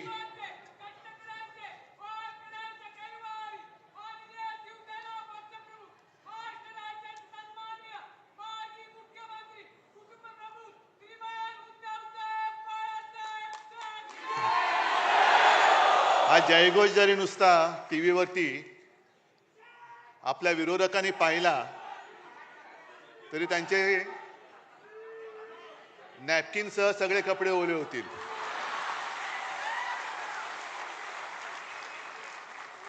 आणि त्यांना एक प्रश्न पडेल की एवढं सगळं केलं, एवढी माणसं फोडली, चिन्ह चोरलं, वडील चोरले, पक्ष फोडला, तरी शिवसेना संपत कशी नाही? हा उद्धव ठाकरे संपत कसा नाही? कारण त्यांना कल्पना नाहीये की शिवसेना प्रमुखांनी रक्त आटवून, विचार पेरून हे एक शिवसेना नावाचं वादळ निर्माण केलेलं आहे. पैसे फेकून जमवलेली माणसं नाही आहेत. विचार अंगामध्ये भिनवून कट्टर हिंदुत्वनिष्ठ महाराष्ट्र धर्म पाळणारे हे शिवसैनिक आहेत.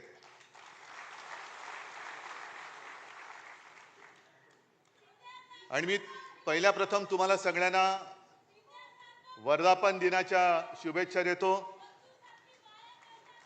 59 वर्ष झाली हे हा जल्लोष पाहून कोणाचा विश्वास बसणार नाही. कारण शिवसेना आज सुद्धा तरुणच आहे आणि नेहमी शिवसेना ही तरुणच राहणार आहे.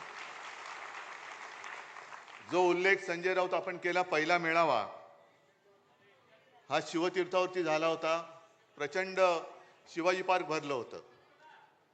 म्हणजे आता जे काय म्हणजे पैसा फेको तमाशा देखो असं आता होणार आहे तिकडे, चोरांचा बाजार.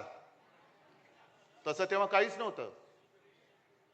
म्हणजे तुम्हाला सगळ्यांना कल्पना आहे की काही जणांनी शिवसेना प्रमुखांना सांगितलेलं की एकदम शिवाजी पार्कात सभा घेण्याचा मूर्खपणा करू नका. पहिला एक हॉल घ्या, मग एक मैदान घ्या, मग हळूहळू टप्प्याने शिवाजी पार्क. शिवसेना प्रमुख म्हणाले काय व्हायचं ते होईल, एकतरी लोक तरी वेडे नाही तर मी तरी वेडा. दोघंही वेडे ठरले नाहीत आणि शिवाजी पार्क तुडुंब भरून ओसंडून वाहत होतं. माझे आजोबा व्यासपीठावरती होते, शिवसेना प्रमुख होते आणि मी माझ्या माच्या मांडीवरती समोर मैदानात बसलो होतो मांडी घालून. म्हणजे आज ज्यांना काही दाढी फुटल्या आणि दाढी खाजवत आहेत ते कुठे असतील मला कल्पना नाही.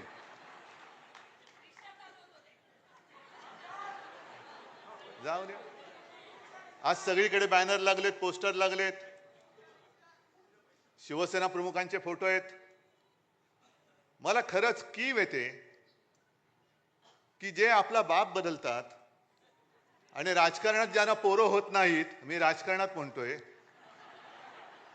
अशी लोक जेव्हा आपल्या घराणेशाहीवरती टीका करतात तेव्हा मला त्यांची कीव येते. अरे तुला होत नाही राजकारणात पोरं, आम्हाला आम्ही काय करू, घे, आमच्याकडे आहेत, घ्यायची तर घे. किती पाहिजेत? कारण भारतीय जनता पक्ष असाच आहे.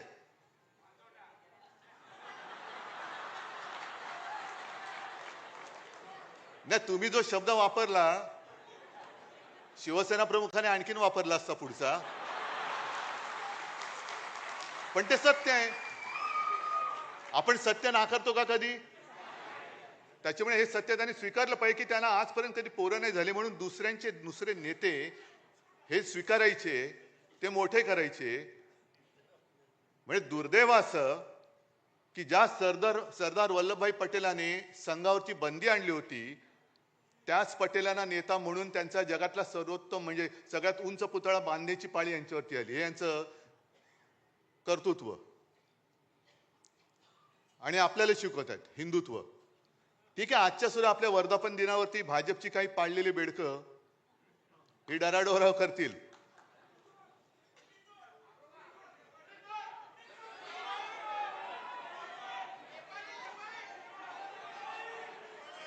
मी आणखीन काय बोलण्याची गरज आहे त्याच्यावर? कारण ह्याच हॉलमध्ये शिवसेना प्रमुखांचं ते गाजलेलं भाषण आहे, तर ती आठवण झाली तरी पुरे.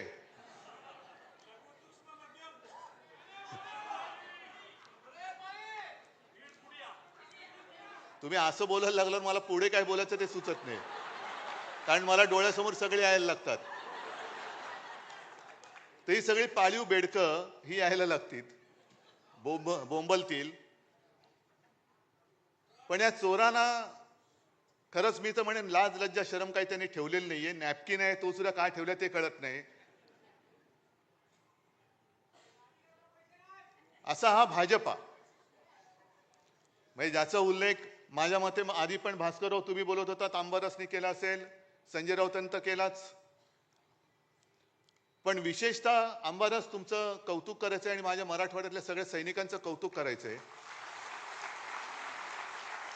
कारण तुम्ही एक वस्तुस्थिती ही जनतेसमोर आणली. क्या हुआ तेरा वादा. म्हणजे आतापर्यंत त्यांनी जे काही वादे केले होते ते कसे फसवे होते ते त्यांनी छान पद्धतीने पूर्ण मराठवाड्यामध्ये जनतेपर्यंत पोहोचवलं.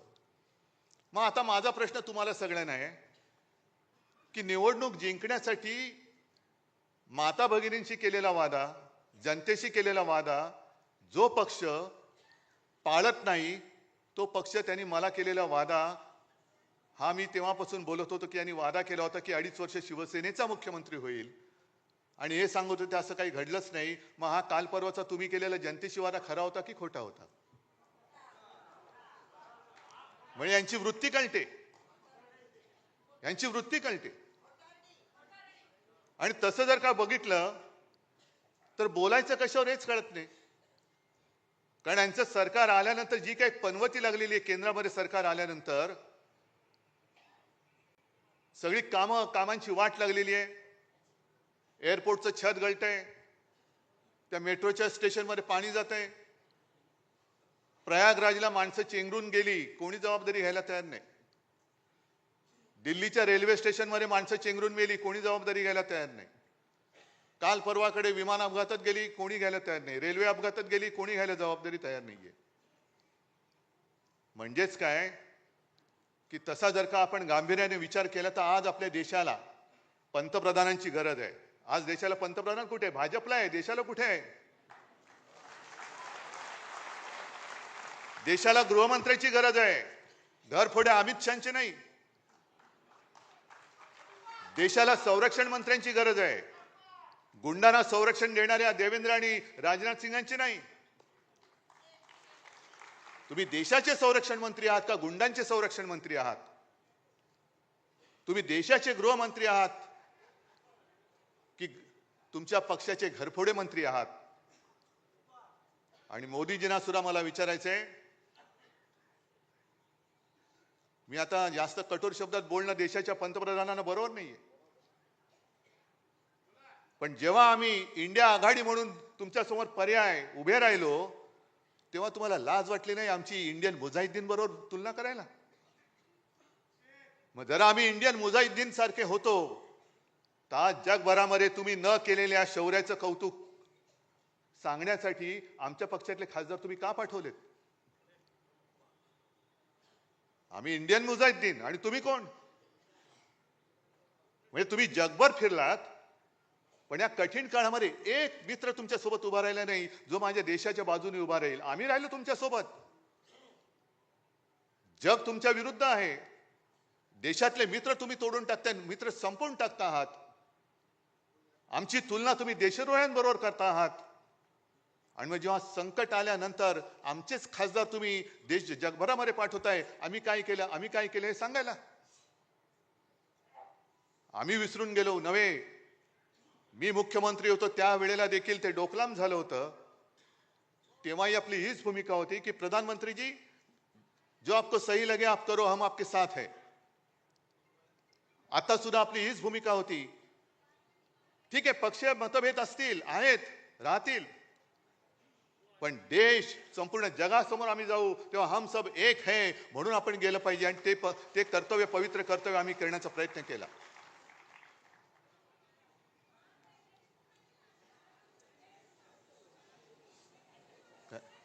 नाही ठीक आहे, जरा थांब. हे पवित्र कर्तव्य आम्ही केलं. आणि दुसरं त्यांनी जे काय केलं, यांना नावं बरी सुचतात. ऑपरेशन सिंदूर, घरोघरी जाऊन हे सिंदूर वाटणार होते. कोण वाटणार सिंदूर? हे सगळे भ्रष्ट गुंड. हे माझ्या माता भगिनींना जाऊन तो पवित्र सिंदूर वाटणार?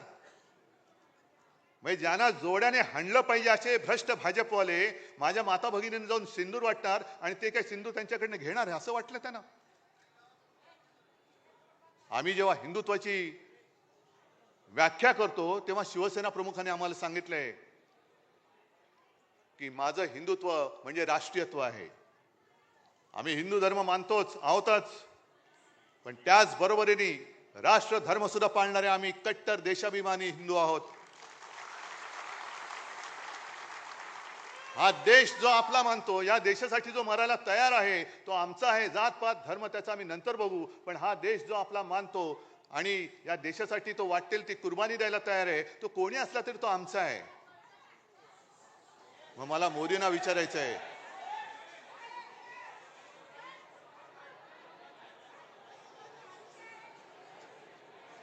जरा गच्च झाले, सगळ्या खुर्च्या वगैरे भरल्या, थोडं सांभाळून घ्या,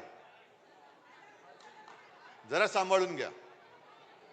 मग मला भाजपला विचारायचंय की ही आमची हिंदुत्वाची व्याख्या आहे म्हटल्यानंतर नेमकं तुमचं हिंदुत्व आहे तरी काय? तुमचं हिंदुत्व आहे तरी काय? जो शेंदूर तुम्ही वाटता आहात, वाटणार होतात, जरा शांत राहा ना थोडं.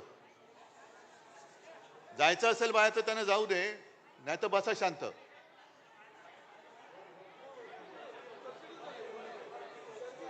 गर्दी झाली जरा, थोडा हा वरती दारात, इकडे खाली काय नाही, वरती गर्दी झाली.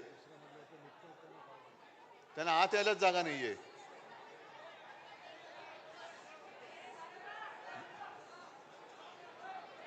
जरा खाली नाही तर इकडे कुठे जागा असेल तर बघा.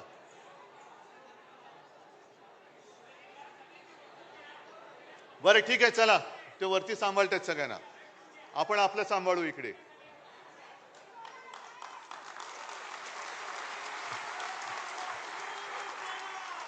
जे मी तुम्हाला सांगत होतो की आपलं हिंदुत्व हे काय आहे हे एकदा सांगितल्यानंतर भाजपवाल्यांना मी प्रश्न विचारतोय, तुमचं हिंदुत्व म्हणजे नेमकं आहे तरी काय?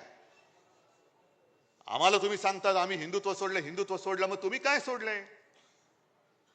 कारण मध्येच कधीतरी जाऊन तुम्ही मशिदीमध्ये सौगात वाटता, मध्येच कधीतरी तुमच्या डोक्यात काहीतरी येतं, घराघरामध्ये जाऊन सेंदूर वाटायचा. आणि तो सेंदूर कोण वाटणार?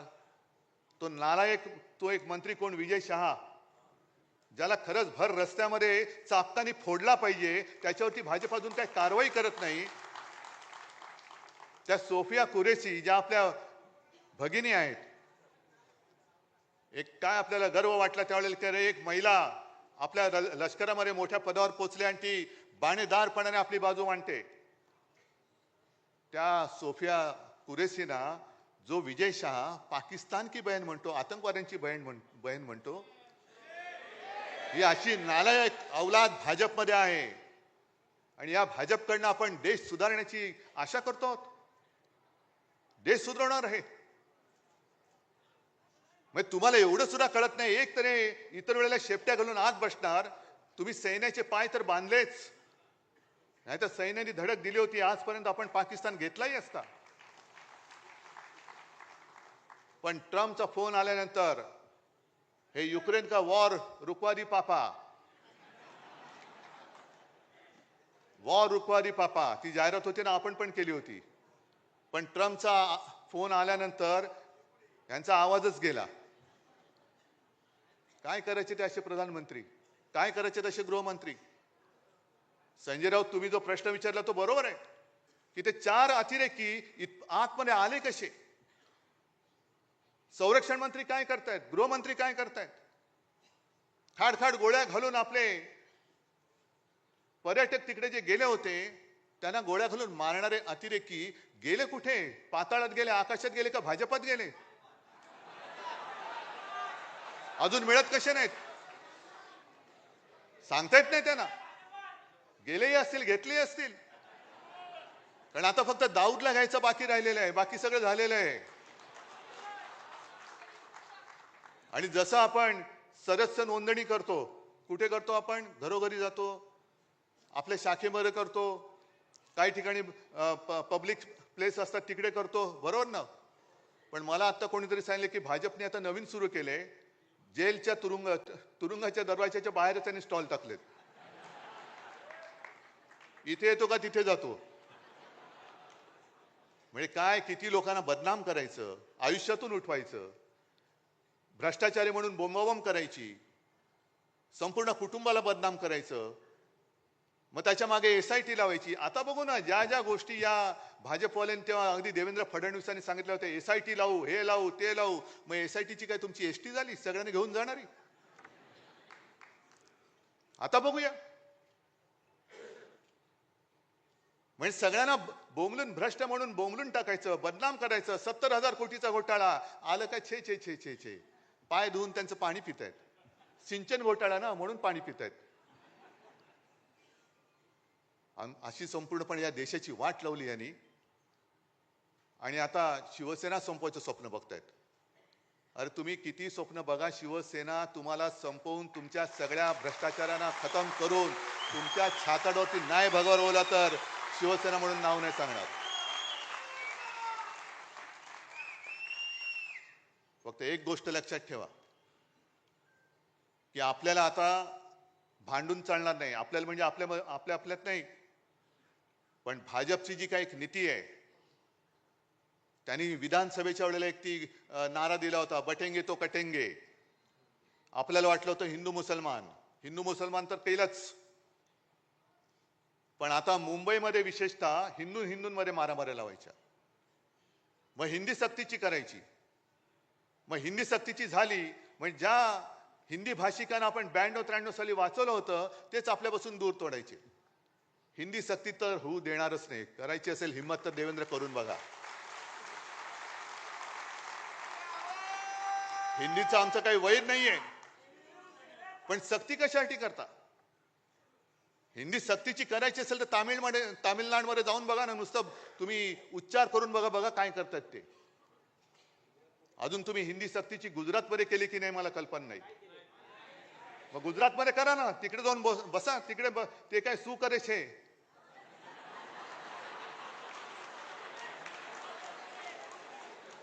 म्हणजे ते मराठीत त्याचा अर्थ वेगळा होतो, हिंदीत काय होतो मला माहिती नाही. पण इकडे आपल्याला भांडवट ठेवायचं. भांडा हिंदी सक्तीची म्हणजे काय झालं की अगदी निवडणुकीच्या तोंडावरती आपण मुंबईकर सगळे एकत्र राहतोय, ते मराठी अमराठीमध्ये झगडा, मग त्याच्यावरनं आपण भांडत बसायचं. आणि एकदा का आपण भांडायला लागलो काय भ्रष्टाचार करायला मोकळे. आता ज्या काही बातम्या येत आहेत, म्हणजे काय काय बातम्या तर त्या महिलांवरती होणाऱ्या अत्याचाराच्या, त्यांच्या हत्येच्या वाचवत पण नाहीये, पण त्या बातम्या रोज देत बसायच्या आणि ह्यांच्या येणाऱ्या बातम्या ह्या दाबून टाकायच्या. एक 8-15 दिवसापूर्वी एक बातमी आली होती, किती जणांच्या लक्षात आहे? या मिंद्याच्या काळामध्ये 3000 कोटींनी जास्त असलेले टेंडर सुप्रीम कोर्टाने रद्द केलं होतं. किती लोकांना माहिती आहे? 3000 कोटी रुपये गेले कुठे? गेले ना. मध्ये जो काही आपण म्हणजे आदित्यने सुद्धा प्रेस कॉन्फरन्स घेतली, आपण मोर्चा काढला होता. मुंबईमधला रस्ता घोटाळा, पैसे गेले कुठे? ते गेले. म्हणजे प्रत्येक आमच्यावरती घराणेशाहीचे आरोप करताना तुमच्या आंबरस तुम्ही तो घोटाळा काढलाय, ते एक आपल्यातनच गेलेलं तिकडे ते आहे अवलाद. त्यांनी स्वतःच्या पोरासाठी भूखंडाचं आरक्षण बदलून हॉटेल वगैरे तिकडे केलं. खैरे साहेब बरोबर ना. त्याच्यानंतर एक मंत्री आहे, त्याच्या खात्यामध्ये बदल्यांमध्ये अनियमितता आहे. एक मंत्री आहे, तो शेतकऱ्यांचा अपमानच करत सुटलेला आहे. शिक्षण खात्यामध्ये घोटाळा आहे. सगळे घोटाळे. म्हणजे मध्ये एक तो जो काय फोटो आला होता, देवेंद्र फडणवीस बसलेत मध्ये आणि आजूबाजूला सगळे उपरे. मला भाजपवाल्यांची खरंच दया येते. किती किती पिढ्या तुमच्या सतरंज्या उचलण्यामध्ये घालणार आहात? आता तर सतरंजीच्या खाली गेलात तुम्ही, तुमच्यावरती उपरे नाचतायत. बस करा आता, या ना. अरे जर का तुमच्यामध्ये जरा तरी काही शिल्लक असेल स्वाभिमान अभिमान, तर द्या जुगारून या उपऱ्यांचं. आणि भ्रष्ट उपऱ्यांचं हे जोखडे ते जुगारून द्या. आणि या मर्दासारखे बाहेर या. तुमची किती इंचाची छाती आहे ना, ती तुमच्या नेत्याला दाखवा. मर्द कशाला म्हणतात? पण भ्रष्टाचाराच्या बातम्या येऊ द्यायच्या नाहीत. मग हिंदी सक्तीची बसा बोंबलत तुम्ही. हिंदी सक्तीची होऊ देणार नाही, आम्ही होऊ देणार नाही, ते ठरवलेलंच आहे. पण त्याच्यामध्ये झगडत ठेवायचं. बटेंगे तो कटेंगे. मग त्याच्यामध्ये पुन्हा मराठेतर हे भांडण लावून ठेवायचं.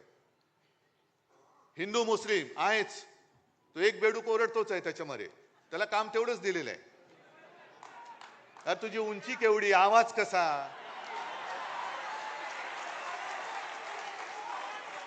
म्हणजे उंची पेंग्विनची, चाल बदकाची, आवाज कोंबडीचा.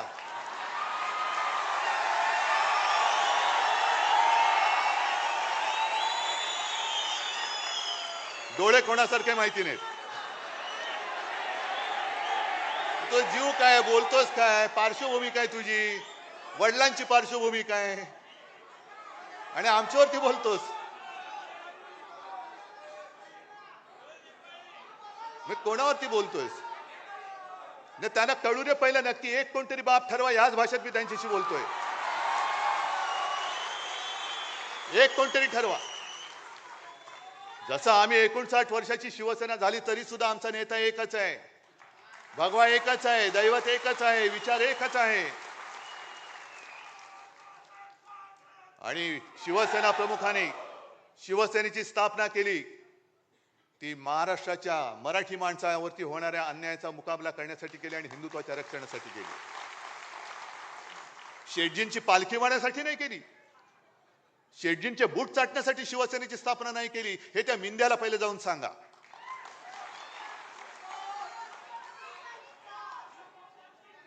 हे एवढे गद्दारीने फसफसून टाकलेले आहे. मला आता ही चिंता वाटायला लागली. मी बोलतोय अरे पण काय तुम्ही फरक बदल घडवणार आहात की नाही? महाराष्ट्र म्हणून काय उभे राहणार आहात की नाही? प्रश्न कोणाला मुख्यमंत्र्यांना किंवा भाजपला विचारणार आहात की नाही? पण रोज काहीतरी घडतंय आणि जाऊ दे ना, आपलं काय जातंय, कशाला आपलं काय जातंय. आज मुंबईच्या निवडणुकीला सामोरं जाताना ह्या ज्या काही बातम्या येत आहेत त्याच्यामध्ये आपल्या बाकीच्या बातम्या म्हणजे लाडकी बहीण या योजनेला देण्यासाठी पैसे नाही आहेत, आदिवासींचा निधी त्याच्यात वळवत आहेत. एसटीला पैसे द्यायला पैसे नाही आहेत, पण धारावीमध्ये अदानीला मुद्रांक शुल्क माफ केले. कुठून आणले पैसे, का माफ केले त्याचे पैसे? अदानीला सगळं काही माफ. अदानीला जागा फुकट, स्टॅम्प ड्युटी फुकट. आणि जो मी केला होता, मी म्हणतो मी म्हणजे आपण सगळे 500 फुटापर्यंतचा मालमत्ता कर यांनी सर्वसामान्यांवरती मालमत्ता कर लादला. येत्या काही दिवसामध्ये कचरा कर लादणार, ज्याच्यावरती आदित्यने आवाज उठवल्यानंतर तो स्थगित केला, रद्द नाही केला, स्थगित केला. म्हणजे देवनाथचं जे काही डम्पिंग ग्राउंड आहे ते सुद्धा अदानीला देत आहेत आणि तो कचरा काढायचा पैसा हा मुंबईकरांकडनं घेणार. म्हणजे अदानीला सगळं फुकट देऊन टाकतायत, पिलतायत सामान्य माणसाला आणि पुन्हा आपल्या आपल्यात लढाई करून अदानी मोकाट सुटलाय. ही लढाई केवळ उद्धव ठाकरेची नाहीये, शिवसेनेची नाहीये. ही 1960 साली ज्या मराठी माणसांनी बलिदान देऊन रक्त सांडून ही मुंबई आपल्याला मिळवून दिली, त्या रक्ताची शपथ घेऊन ही मुंबई आम्ही आमच्यापासून तोडू देणार नाही, मुंबईचं महत्व खतम करू देणार नाही. म्हणून जर आपण उभे राहिलो तरी मुंबई वाचेल. आहेत आता बातम्या सगळीकडे चालू आहेत. काय होणार, कसलं नाही होणार, का होणार की नाही होणार कळेल ना. जे यांच्या मनात आहे आणि राज्याच्या मनात आहे तेच मी करेन.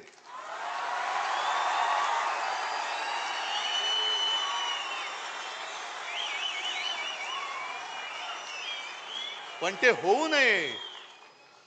नये, मराठी माणसाची शक्ती एकत्र येऊ नये म्हणून यांच्या मालकाचे नोकर इकडे गाठीभेटी घ्यायला लागले, हॉटेलमध्ये भेटतायत. मालकांचे नोकर तुम्ही.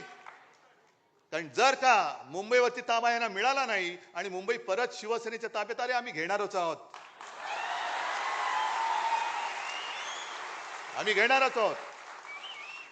मुंबई जर का पुन्हा मराठी माणसाच्या ताब्यात गेली तर मालकाच्या मित्राचं कसं होणार, अदानीचं कसं होणार. त्याच्यामुळे मराठी माणसाची शक्ती एकवटता कामा नये. याच्यासाठी हे मालकाचे त्या शेटजीचे नोकर, हेच मी म्हणेन, आणि त्या नोकरांचे नोकर जे आज नालायकपणाने वर्धापन दिन साजरा करतात ते शेटजींच्या नोकराचे नोकर आहेत. म्हणून किती प्रयत्न चाललेत, होणारच नाही. अरे तुला काय करायचं, तुला नाही होत, आमचं आम्ही बघू ना, आम्ही बघू आमचं काय करायचं ते. पण जर तुम्हाला कोणाला वाटत असेल की तुम्ही शिवसेना प्रमुखांचा ब्रँड पुसून टाकाल तर तुमचं नामो निशाण आम्ही महाराष्ट्राच्या धर्तीवरून पुसून टाकल्याशिवाय राहणार नाही.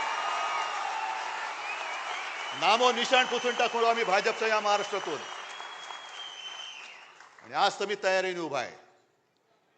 तुमची तयारी काय मला कल्पना नाही. मी तुम्हाला एकच आठवण सांगतोय, माझी तयारी मी तुम्हाला सांगतो. 92-93 साली जेव्हा दंगा भडकला होता देशद्रोह्यांच्या विरुद्ध, तुम्हीच सगळे शिवसैनिक रस्त्यावरती उतरला होतात आणि छातीचा कोट करून मुंबई वाचवली होती. तेव्हा एक व्यक्ती आली होती बाळासाहेबांकडे, बाळासाहेब आता बस झालं, आता पुरे झालं. आता ती कोण व्यक्ती मी सांगत नाही, आज आहे ती हयात. आणि बाळासाहेबांनी सांगितलं की अरे एक पिक्चर मी पाहिला प्रहार नावाचा. कोणाचा? नाना पाटेकर. किती जणांनी पाहिलाय? आहे ना. त्याच्यामध्ये नाना पाटेकर त्या गुंडांसमोर उभा राहतो आणि त्यांना सांगतो कम ऑन किल मी. तसं आम्ही या गद्दारांच्या समोर उभा आहे आणि सांगतोय त्यांना आम्ही कम ऑन किल मी. असेल हिंमत तर या अंगावर. फक्त अंगावर येणार असाल तर एक गोष्ट नक्की करा. अमिताभ बच्चनचा तो पिक्चर होता ना, ॲम्ब्युलन्स घेऊन यायचा, तसा अंगावर माझ्या येणार असेल तर ॲम्ब्युलन्स घेऊन यायची. कारण येताना सरळ याल, जाताना आडवे होऊन जाल. सगळ्यांना धन्यवाद. जय हिंद, जय महाराष्ट्र.